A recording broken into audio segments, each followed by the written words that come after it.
ನಮಸ್ಕಾರ, ನಾನು Vaibhavi Gopshetti, Vardhan fertility laparoscopy women's care ಸೆಂಟರ್ನ ಸಿಒ ಮತ್ತು ಕೌನ್ಸಿಲರ್. ಇವತ್ತಿನ ವಿಷಯ IVF ಜರ್ನಿಯಲ್ಲಿ ಈ ಯೋಗಾಸನಗಳು ಹೇಗೆ ಹೆಲ್ಪ್ ಆಗುತ್ತೆ ಅನ್ನೋದ್ರ ಬಗ್ಗೆ ನಾವು ತಿಳ್ಕೊಳ್ಳೋಣಂತೆ. ಈ ಯೋಗಾಸನಗಳು ಮಾಡೋದ್ರಿಂದ ಹೆಣ್ಣು ಮಕ್ಕಳಲ್ಲಿ ಎಸ್ಪೆಷಲಿ ಈ ಪೆಲ್ವಿಕ್ ಬ್ಲಡ್ ಫ್ಲೋ ಪ್ರಮೋಟ್ ಆಗುತ್ತೆ ಮತ್ತು ಅದ್ರ ಜೊತೆಗೆ ಈ PCOSನ ಕಡಿಮೆ ಆಗಿಬಿಟ್ಟು ಹಾರ್ಮೋನ್ಸ್ ಬ್ಯಾಲೆನ್ಸ್ ಆಗುತ್ತೆ. ಸೊ ಹೆಣ್ಣು ಮಕ್ಕಳು ಇದು 3 ಕರೆಕ್ಟಾಗಿದ್ದಾಗ ಈ IVF ಜರ್ನಿ ತುಂಬ ಈಸಿಯಾಗಿ ಹೋಗುತ್ತೆ. ಸೊ ಒಂದು ಬೈ ಒನ್ ಯಾವ್ಯಾವ ಯೋಗಾಸನಗಳು ಮಾಡೋದ್ರಿಂದ ನಮಗೆ ಈ ಹೆಲ್ಪ್ ಆಗುತ್ತೆ ಈ ಇನ್ಫರ್ಟಿಲಿಟಿ ಜರ್ನಿಯಲ್ಲಿ ಅಥವಾ IVF ಜರ್ನಿಯಲ್ಲಿ ಅಂತ ನಾವು ತಿಳ್ಕೊಳ್ಳೋಣ.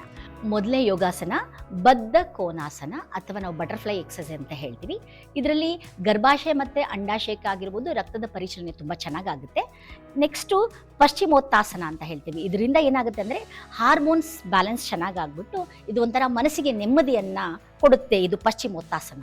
ಮತ್ತು ಸೂಕ್ತ ಬದ್ಧ ಕೋನಾಸನ ಅನ್ನೋದು ಈ ಗರ್ಭಾಶಯಕ್ಕೆ ಅಥವಾ ಯೂಟ್ರಸ್ಗೆ ಏನಾಗುತ್ತೆ ಅಂತಂದರೆ ಆಕ್ಸಿಜನ್ ಸಪ್ಲೈ ಮಾಡುತ್ತೆ.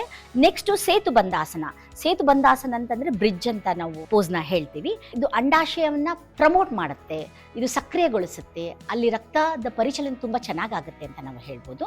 ಜೊತೆಗೆ ವಿಪರೀತ ಕಾರಣಿ ಅಂದರೆ ಗೋಡೆಗೆ ಕಾಲುಗಳನ್ನು ನೇರವಾಗಿ ಮಾಡೋದ್ರಿಂದ ಮನಶಾಂತಿ ಸಿಗುತ್ತೆ, ಸ್ಟ್ರೆಸ್ ಕಡಿಮೆ ಆಗುತ್ತೆ. ಜೊತೆಗೆ ಯಾವುದಾದ್ರೂ ಉರಿಯೂತ ಅಂತಂದರೆ ಯಾವುದಾದ್ರೂ ನಿಮಗೆ ಬರ್ನಿಂಗ್ ಸೆನ್ಸೇಷನ್ ಇತ್ತು ನಮಗೆ ವೆಜನಲ್ ಪಾರ್ಟಲ್ಲ ಅಂತಂದರೆ ಅದನ್ನು ಕೂಡ ಕಡಿಮೆ ಆಗುತ್ತೆ.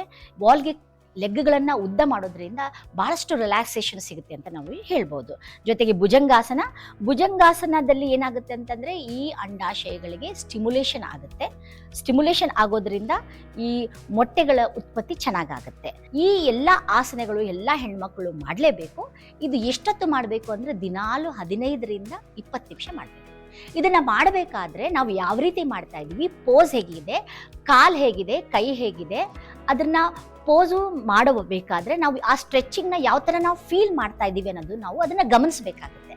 ಗಮನಿಸಿ ಅದನ್ನು ನಾವು ಬ್ರೀತಿಂಗ್ ಚೆನ್ನಾಗಿ ಮಾಡಬೇಕು. ಆ ಉಸಿರಾಟ ಕ್ರಿಯೆ ಚೆನ್ನಾಗಿದ್ದಾಗ ಅದರದ್ದು ಉತ್ತಮ ರೀತಿಯಾದಂಥ ರಿಸಲ್ಟ್ ಬರಲಿಕ್ಕೆ ಸಾಧ್ಯ ಆಗುತ್ತೆ. ಸುಮ್ಮನೆ ನೀವು ಅದನ್ನು ಮಾಡಬೇಕು ಅಂತ ಮಾಡಬಾರ್ದು. ಪ್ರತಿಯೊಂದು ನೀವು ಅದನ್ನು ಗಮನ ಕೊಟ್ಟು ಮಾಡೋದ್ರಿಂದ ಅದರ ಉತ್ತಮ ರೀತಿಯಾದಂಥ ರಿಸಲ್ಟ್ಸ್ ಬರಲಿಕ್ಕೆ ಸಾಧ್ಯ ಆಗುತ್ತೆ ಅಂತ ಹೇಳ್ಬೋದು. ಈಗ ನೆಕ್ಸ್ಟ್ ನಾವು ಪುರುಷರು ಮಹಿಳೆ ಇಬ್ಬರೂ ಮಾಡಬಹುದಾದಂಥ ಆಸನಗಳು ಇವು. ಮೊದಲನೇದಾಗಿ ಮಲಾಸನ ಅನ್ನೋದು. ಈ ಮಲಾಸನ ಅನ್ನೋದನ್ನು ನಾವು ಇಂಗ್ಲೀಷ್ನಲ್ಲಿ ಯೋಗಿಕ್ ಸ್ಕ್ವಾಟ್ ಅಂತ ಹೇಳ್ತೀವಿ.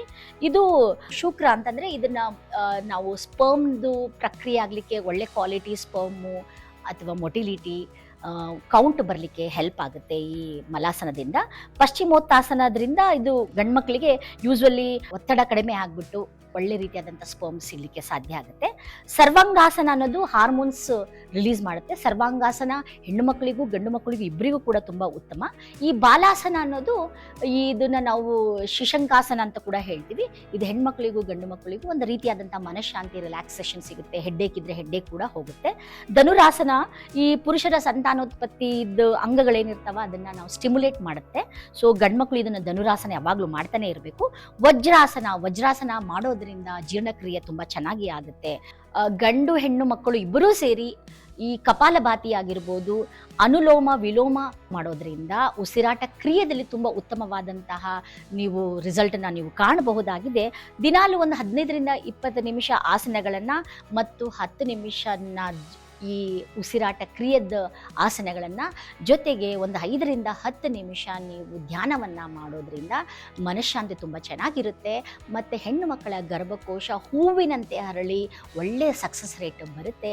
ಗಂಡು ಮಕ್ಕಳಲ್ಲಿ ಈ ಮೊಟಿಲಿಟಿ ಆಗಿರ್ಬೋದು, ಸ್ಪರ್ಮ್ನಲ್ಲಿ ಕೆಲವೊಂದು ಸಲ ಸ್ಟ್ರೆಸ್ ಇದ್ದಾಗ ರಿಲೀಸ್ ಆಗುತ್ತೆ, ಮನಃಶಾಂತಿ ಹೆಚ್ಚಾಗುತ್ತೆ. ಆಗಾದಾಗ ಒಳ್ಳೆಯ ಸ್ಪರ್ಮ್ನ ಅವ್ರು ಕೊಡಲಿಕ್ಕೆ ಹೆಲ್ಪ್ ಆಗುತ್ತೆ. ಸೊ ಯೋಗಾಸನಗಳು IVF ಜರ್ನಿಯಲ್ಲಿ ತುಂಬ ಮಹತ್ವವಾದ ಪಾತ್ರವನ್ನು ವಹಿಸ್ತವೆ. ಸೊ ದಯವಿಟ್ಟು ಯಾರ್ಯಾರು ಮಕ್ಕಳಿಲ್ವೋ ಇವತ್ತಿನಿಂದನೇ ದಿನಾಲು ಒಂದು ಅರ್ಧ ಗಂಟೆ ಕಾಲ ಅಥವಾ 45 ನಿಮಿಷಗಳ ಕಾಲ ಈ ಯೋಗಾಸನದ ಅಭ್ಯಾಸಗಳನ್ನು ಮಾಡಿಕೊಳ್ಳಿ. ನಿಮ್ಮ ಜೀವನದಲ್ಲಿ ತುಂಬ ಸಂತೋಷವನ್ನು, ನೆಮ್ಮದಿಯನ್ನು, ಮನಃಶಾಂತಿಯನ್ನು ಕಾಣಿಕೊಳ್ಳಿ.